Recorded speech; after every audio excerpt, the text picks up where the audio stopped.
Hey guys, it's Mr. Singer again, checking in with you and making sure you're ready to go for our CAD programming unit using Tinkercad. So by now you should have already registered and you should be good to go, and maybe you've even tinkered on Tinkercad to get to know the system a little better. Maybe not. Either way, hopefully you are ready to follow along with our essential skills sheet so you know what it is that you're expecting to be able to complete, and I have some examples of what we're looking for as final products. Speaking of, I'll be right back. And I'm here. If your project turns out perfect and everything goes the way we're expecting it to, even if you had to make a few changes, your essential final result is to make your actual design. So this is my actual final design. I used the Fox River logo on it, and it's just a nice box. I made a cover that kind of sits right inside, and it closes up, and it looks pretty. So this just sits on my desk with some things inside it, or I'll add some more stuff as I go here. But anyways, we're going to start by going through this essential skills for Tinkercad. This is really the outline for class, and I want to go over this with you. So your ultimate goal here is to become competent in the use of CAD, which is computer-aided design. And you're going to be using Tinkercad because it's a web-based software, and it's easy to do on your Chromebooks. It's a way for us to be able to manipulate shapes on a 2D plane. So something as simple as paper, and then turning it into a 3D shape that goes up. So that's your Z coordinate. So the things that we're going to want you to be able to do after your training and your understanding of this is a little proof to us that you know how to do sketching and how to do it properly with multiple views, also known as orthographic sketching, and including an isometric sketch, which is a 3D rendering of your shape. So all that information is in here, and under Tinkercad resources, there's even a video I created on how to do orthographic sketching. The only thing not included in that is your isometric or your 3D sketch, but it talks about the top view, the front view, and the side view. Resources. We want you to be able to know and be able to find the resources that are available to help you. So on Tinkercad, there's a lot of resources there that you can use, and you'll be able to find those in the learning section. But we also have Tinkercad resources I showed you with the video. There's some other things here. For example, this Tinkercad shortcut, really helpful to be able to use hotkeys on your computer so that you can do shortcuts and make it work even better. The other thing, I'm sure you have this bookmarked on your website, or on your computer, sorry, is your Fox River Middle School Fab Lab website. If you don't know how to get there, that's up here under resources and Fab Lab website. You can get there as well. But on here, under Fab Lab help videos, we have a whole bunch of videos here. These are our first, First 8 videos on here that can help you with understanding how to do Tinkercad. And you can use these videos that we got from a company called Palmer Hamilton. They're actually where we got our equipment for the 3D printers and the other Dremel things, the laser engravers. So this is a good resource. And then actually under the link of resources, we have some links here that you may find helpful, especially this PNG and this JPEG. They're how you can take images like I did with the Falcon logo and put it onto your design. Okay. Aligning. This is one of the skills you're going to have to learn. And if you're watching this after you've done the essential practices, the starters, you've probably done that. You're going to have to be able to show to us that you know how to group and ungroup different parts to your 3D design. You're going to have to work within the size constraints, being able to set up the table or the workspace with the proper dimensions, which talks about in the first video that is later in our thing here. I'll show you where you're going to have to click on that. You're going to have to use at least 2 shapes in your design. 2 different shapes. That doesn't mean 2 rectangles or 2 squares. It means 2 different shapes, 2 different types.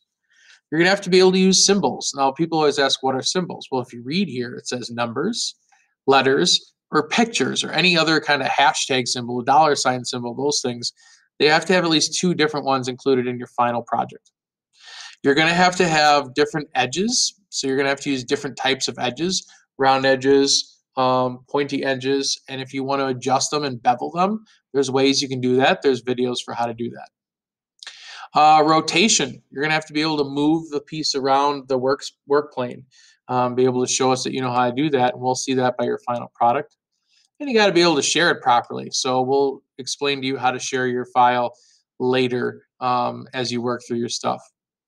You're also going to have to give us, in the criteria here, you're also going to have to include for us 2 to 3 sentences, that's it, explaining a real world job that uses CAD and how they use CAD programming in their job. It doesn't have to be Tinkercad. There's a lot of different CAD programs out there, but it has to be any real world job besides a teacher that uses CAD and how they use it. So you're going to have to write 2 to 3 sentences. It's going to take a little bit of research probably to do that. Best thing to do, ask your parents, ask family members that may use CAD in their own jobs. That's really easy. You don't have to go searching for it if you know people that already use it. And then you're going to have to give a description, 2 to 3 sentences again, explaining your project. Okay, so when we talk about you explaining your project, we mean, well, tell us about the design, tell us about the features that you included. Also tell us about the struggles, some things that didn't go so well for you, and the successes, the things that you found really easy, and you know that you could do it again and again and again with different projects. So at the end, you're going to have to hand in these specific things. All of this stuff is going to go in your notebook. You're going to have to submit your rubric. And on your rubrics, we're always going to ask you to give us a reflection, your own grading, let's say. Grade your own, self-grade, and then we'll grade ours, and we'll see how we compare. You're going to have to submit your actual project on Tinkercad. That won't be too hard. All you got to do is make sure you're logged into class, and we'll get to see it. You're just going to have to make sure it's named properly, and I'll show you that in a little bit. Your sketches need to be in your notebook, okay? Don't forget, if you're not as good of a sketcher as I am, include different things. We want to see the dimensions, the length, the width, the height. Include some annotations, maybe notes of what colors you're looking for, where you got your ideas from. Maybe if you're trying to draw a hawk or a falcon or something and I can't tell from your drawing, maybe say this is a falcon or this is a hawk or this is a bird. That helps a little bit. I know I have to do that with my sketches. And then your write-up, that's the careers, some career, and then also describing your project. And then each day that we're actually in working mode, you're going to have a daily reflection. There are going to be 3 questions that you have to complete, and you're going to be putting them in your notebook. So everything really that we're going to be collecting is in your notebook, okay? And the only other thing is your Tinkercad design, which I'll show you in a second. So this is kind of our estimated daily objectives, or the pattern or the schedule that we're going to follow. So your first day is obviously setting up your account on Tinkercad. Then you're going to review the layout of Tinkercad and get familiar with watching the video. So make sure you watch that video there. It's about 15 minutes. Review the criteria and constraints expected in your final submission. We kind of just did that a little bit ago. And then your daily check-in, the 3 questions. We'll have that posted for you. The second day, you're going to get on to Tinkercad and you're going to complete all the direct starters. They don't take that long. Then under lessons, you're going to have to show and complete actually scale, copy, and paste, keyring letters, die on the work plane, and then you get to choose 2 other ones.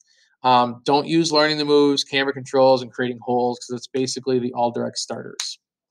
So make sure you complete those, and then we'll be able to check them on your Tinkercad account. And again, you'll have your questions that you have to answer at the end of the day.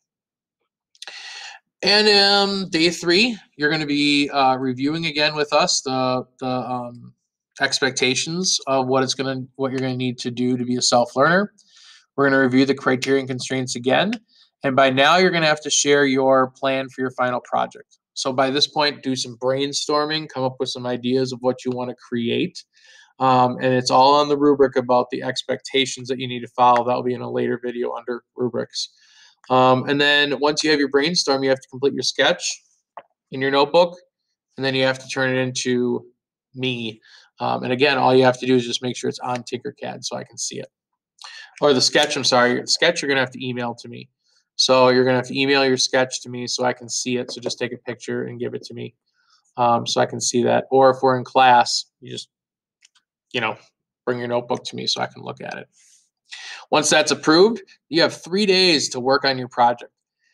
3 days to just work on Tinkercad and complete that final submission. And then you get graded. Now, I'll leave that for a different video about talking about the grading, and we'll talk specifically about what I'm looking for in your project. But for now, let me just show you a final project so you can see kind of what it looks like. This here is my Tinkercad design. It's got all the parts to it. I used actually 1, 2, 3, 4 different shapes, plus all my letterings and my logo are my 2 different items that I had to do for symbols. I even wrote Fab Lab on it.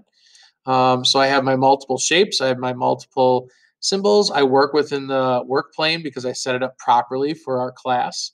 So I have everything that is expected of me on here. And the cool thing is I made my cover a separate item so it's detachable.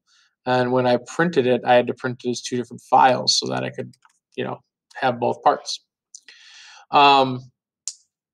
Before I was even able to do this, I had to have my sketches done. Let me show you my sketches. So here's a sketch of my box. Again, I'm not a very good artist, but that's the falcon. You'll see I have my isometric drawing here. So my 3D attempt to see the front side, the right side, and the top. Then we broke it down individually. Here's the top. It's 5 1/8 inches wide, 4 1/2 inches long, or this would be long in width. The front view, when I look at that, here's the logo. And we can see that it's 5 1/2 inches tall, 5 1/2 inches wide. And I even put in here that the top itself is 1 1/4 inch. So of that 5 1/2 inches, 1 1/4 of it is the top. And then the right side. So I even tried to draw just what you would see from the side, which is these are the words that are protruding out the sides or extruding. And then Fab Lab you can see there. So I kind of put that there. But again, these are so we can see the different views of the shape. So if I pull out the 3D print that I created, top view is just like looking at this. This is all you see. Front view is if you were just looking at it straight on. And the right view, this one didn't say Fab Lab, but this is the right view where you're just looking at that. And then the ISO view, kind of play with it a little bit. It'd be like being able to see the three sides, top, right, and front all at one time. So that's what you need to complete. And then I also have an example here of all I'm looking for the writing. This is my 2 sentences describing an architectural technologist and how they use CAD. And this is describing my project in just a couple sentences. And that's all we're looking for from you guys, not anything too much more important. One thing I did want to show you on Tinkercad, how to change the name of the file to make sure it's good. Here's how you change the file. I do want your last name at the end, but before the hyphen, I want it to say School Spirit. I think I just gave away what your theme is going to be for your rubric, but check the video out under rubrics to see what specifically we're looking for your final project. All right, you got any questions? Just ask. Talk to you later.